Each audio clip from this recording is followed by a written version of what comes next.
Baba, mektubunu aldım, sevindim. Benim için burada endişelenecek bir durum yok. Her ne kadar kavga olduysa da bizim onlarla bir ilişkimiz yok. Kavga hükümlüde oldu. Ben ise müşahedede yatıyorum. Burada rahatım yerinde. Canım da sıkılmıyor. Bol bol kitap okuyorum. Tahliyeyi falan da düşündüğüm yok. Nasıl olsa bir gün tahliye olacağım. Benim için önemli olan sizin durumunuz. Siz iyiyseniz ben de iyiyim demektir. Sen de çok iyi bilirsin ki fedakarlık olmasa devrim de olmaz.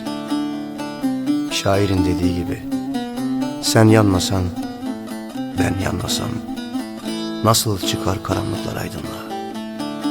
Anneme, Bora'ya, Hamdi'ye selamlar. Ya vatan ya ölüm. Şarkışlaya düşürmesin oy. Allah sevdiği kulunu oy. Gemerekte çevirmişler denizi gezmişin yolunu. Gemerekte çevirmişler denizi gezmişin yolunu.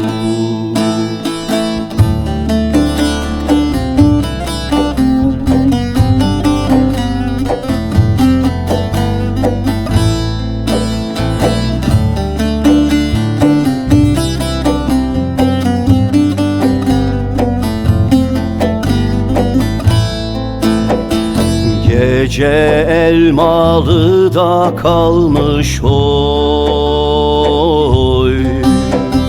Hamamcı Ali sormuş oy. Uzatmalı itin biri Yusuf'u gaflette vurmuş.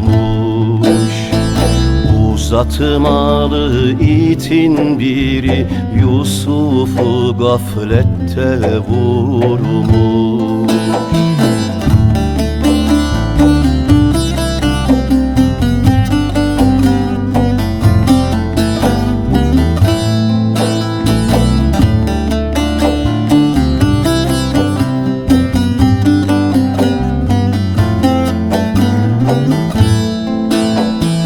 Olaydım oy.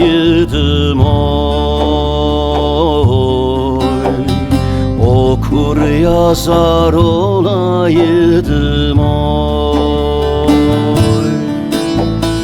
Denizi mahkemeye düşmüş avukatı ben olaydım. Yusuf'u mahkemeye düşmüş avukatı ben olaydım. Denizi mahkemeye düşmüş avukatı ben olaydım.